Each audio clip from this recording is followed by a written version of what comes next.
रुक करते हैं अगली खबर का। रायपुर से खबर, जहां रायगढ़ के प्रशासनिक इतिहास को दुरुस्त करने का आग्रह किया है। रिटायर्ड आईपीएस पीवी राजगोपाल ने मुख्य सचिव अमिताभ जैन को जानकारी भेजी है। बता दें, पीवी राजगोपाल ने जिला कलेक्टर को डायरी के कुछ पेज भेजे हैं। जब 1948 में एसपीएफ रुस्तम को कलेक्टर की जिम्मेदारी सौंपी गई थी। 1948 में तत्कालीन कलेक्टर रामाधीर मिश्रा की अचानक मौत हुई थी। राजगोपाल ने जानकारी अपडेट और संशोधन करने का आग्रह किया था। मुख्य सचिव ने मामले में पूरी जानकारी निकलवाने की बात कही थी।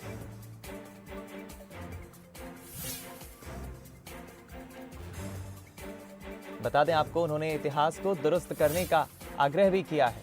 इससे संबंधित डायरी के कुछ पन्ने भेजे हैं और रायगढ़ के प्रशासनिक इतिहास को दुरुस्त करने का आग्रह भी किया है।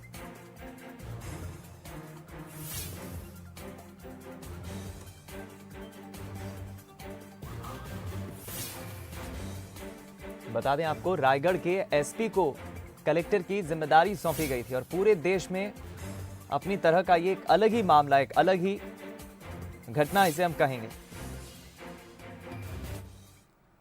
हम रुक करेंगे स्टेट एडिटर आदित्य नामदेव जी का, हमारे साथ इस वक्त जुड़ गए हैं।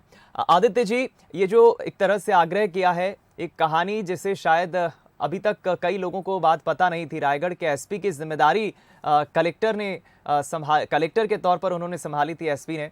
इस पर क्या है पूरी जानकारी? देखिए, पहले आपको बताना चाहूँगा ये पीवी राजगोपाल है कौन। पीवी राजगोपाल 1965 बैच के आईपीएस अधिकारी हैं और ये घटनाक्रम 1948 का है।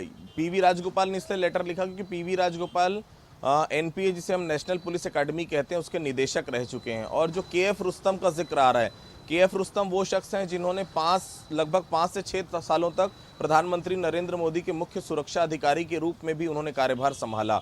जब वो छत्तीसगढ़ आए थे, उस समय छत्तीसगढ़ बना नहीं था। आपकी जानकारी के लिए बता दूं, मध्य प्रदेश, छत्तीसगढ़ और सीपी बरार ये एक साथ पूरा अविभाजित था। पूरा छत्तीसगढ़ उसका हिस्सा हुआ करता था। रायगढ़ एसपी के तौर पर जब उन्होंने पदभार संभाला 1 जनवरी 1948 को, उस समय जो तत्कालीन यहाँ पर कलेक्टर थे, उनका तबीयत खराब हुई थी, अचानक उनका निधन हो गया था। उस समय इन्हें, चूंकि उस समय लगातार मूवमेंट हो रहे थे, उस समय बहुत सारे कलेक्टर हुआ नहीं करते थे। उस समय कलेक्टर को डिप्टी कमिश्नर कहा जाता था। तो उस समय इनको कलेक्टर की जवाबदारी सौंपी गई थी कुछ दिन के लिए। लेकिन उस समय, उसके बाद हमने देखा कि महात्मा गांधी की हत्या हो जाती है, तो जिसके बाद चीज़ें बहुत तेज़ी के साथ बदलने लग जाती है। तो वो पूरा टेन्योर इनको संभालना पड़ा और एक एसपी को कलेक्टर की जवाबदारी भी संभालनी पड़ी। केएम जो रुस्तम थे, वो एक डायरी मेंटेन करते थे, कुछ पन्नों में अपनी चीज़ें लिखते थे। उनको शुरू से आदत थी, जब वो थानेदार थे उसके बाद से लगातार कागज़ों में चीज़ें मेंटेन करते थे। वो कागज़ों की जो डिटेल है, वो पीवी राजगोपाल, चूंकि एनपीए के वो निदेशक रहे, उनके पास पहुंची। उन्होंने उनकी पूरी जीवनी को 2 अलग अलग खंडों में लिखा है। उनकी पूरी जितने भी डॉक्यूमेंटेशन थे, उनको उन्होंने मुख्य सचिव जो छत्तीसगढ़ के हैं अमिताभ जैन, उनको सौंपा है। और ये कहा है कि जब ये जानकारी पुख्ता है तो इतिहास को दुरुस्त किया जाए और ये छत्तीसगढ़ के इतिहास में इंगित हो कि रायगढ़ में एसपी जो रहे हैं वो कलेक्टर की जवाबदारी भी संभाल चुके हैं। तो केएम रुस्तम का नाम वहां पर उल्लेखित किया जाए, क्योंकि जब हम कलेक्टर के रूम में जाते हैं तो आप देखे होंगे वहां पर साफ तौर पर लिखा रहता है कौन सा कलेक्टर किस किस टेन्योर पे रहा। तो वो टेन्योर वहां पर दर्शाया जाए कि केएफ रुस्तम भी जो है वहां पर कलेक्टरी का जवाबदारी सौंप चुके हैं। चूंकि ये बहुत पुरानी बात है, 1948 की बात है, बहुत इसमें इतिहास को भी देखना पड़ेगा। मुख्य सचिव जो है अमिताभ जैन, हालांकि उन्होंने ये बताया है कि जानकारी जो है वो बहुत रोचक है और निश्चित तौर पर इस पूरे विषय पर सरकार से बात की जाएगी। और चूंकि वो डायरी के पन्ने अभी भी हैं, इनके पास भेजे गए हैं, कलेक्टर के पास भी भेजे गए, रायगढ़ जो भी तत्कालीन है, मुख्य सचिव जो छत्तीसगढ़ के अमिताभ जैन, उनके पास भी भेजे गए। तो निश्चित तौर पर जो चीज़ें हुई हैं उसको इतिहास में फिर से इंगित करने में कोई दिक्कत नहीं। लेकिन हाँ, प्रोसीजर लंबा है, निश्चित तौर पर थोड़ा समय लग सकता है। लेकिन हम जैसे लोगों के लिए जो काफ़ी जूनियर है, 1948 की बात है, मतलब बहुत पुरानी बात है, आज ये जानने को मिल रहा है कि कोई एसपी भी कलेक्टर का पदभार, क्योंकि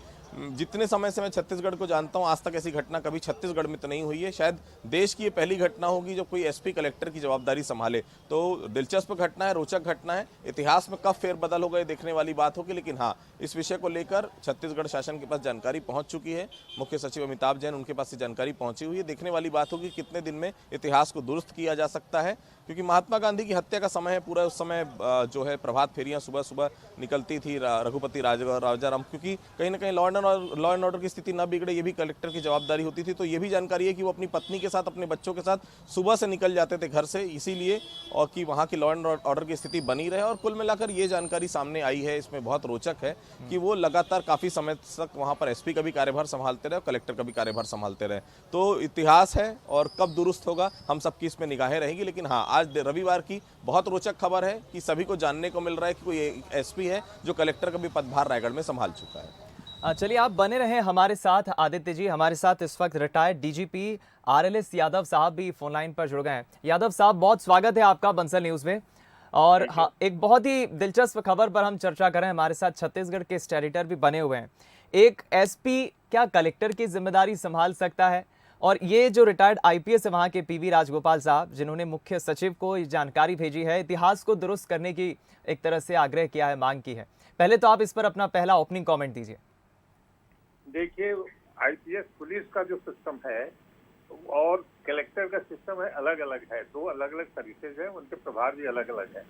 तो एसपी का चार्ज तो पहले कलेक्टर IAS अफसर ले सकते थे, लेकिन कलेक्टर का चार्ज एसपी लिया हो, कभी ऐसा कभी देखा नहीं हमने इतिहास में। शुरुआती समय में, शुरुआती जो काल था, उसमें इस तरह की कोई तत्कालीन घटना हुई हो कि उनका काम देख लें या उनको सहायता करें, ये संभव है, लेकिन कानूनन ये संभव नहीं है। जी, हमारे साथ आदित्य नामदेव जी भी बने हुए हैं। आदित्य जी, आप कुछ पूछना चाहें हमारे साथ? यादव साहब जुड़े हुए हैं। यादव साहब, जो PV राजगोपाल हैं वो NPA के निदेशक भी रह चुके हैं। उन्होंने कुछ पन्नों का जिक्र किया जो KF रुस्तम ने लिखे थे, उनके ऊपर उन्होंने कुछ उनकी जीवनी के आधार पर भी कुछ अलग अलग कालखंडों पे कुछ चीज़ें लिखी हुई हैं। उनका ये कहना है कि KM रुस्तम साहब ने ये डायरी मेंटेन की है, ये लिखा हुआ है कि चूंकि उस समय महात्मा गांधी की हत्या हुई थी, उसके पहले जो चीज़ें हुई थी, वहाँ अचानक जो है डिप्टी कमिश्नर के पद पर पहले कलेक्टर को जाना जाता था, उनकी मौत हो गई थी, तो उन्हें संभालने के लिए कहा गया था, चार्ज के लिए कहा गया था, वो चार्ज पे भी रहे कलेक्टर के, और चूंकि बदलना था लेकिन अचानक महात्मा गांधी की हत्या हो जाती तो काफ़ी लंबे समय तक उन्हें एसपी और कलेक्टर दोनों का चार्ज देना पड़ा। ये 1948 की घटना है और ये पूरी चीज़ें जो हैं वो ऑन डॉक्यूमेंट है, ये उनका कहना है PV राजगोपाल साहब का, जो 1965 बैच के IPS अधिकारी हैं, रिटायर्ड हो चुके हैं। ये जानकारी फिलहाल आई है और छत्तीसगढ़ के जो मुख्य सचिव हैं अमिताभ जैन, उनको इन्होंने सब जानकारियां भेजी और इतिहास दुरुस्त करने की बात की। यादव साहब जी, देखिए, शुरू के जब देश आजाद हुआ था तो शुरू के समय में बहुत से लोगों को हटाने, अपॉइंट करने का, क्योंकि सख्त था, अंग्रेज चले गए थे, उनके IPS चले गए थे यहाँ से, और लोकल लोगों को जिम्मेदारी दी जाती थी।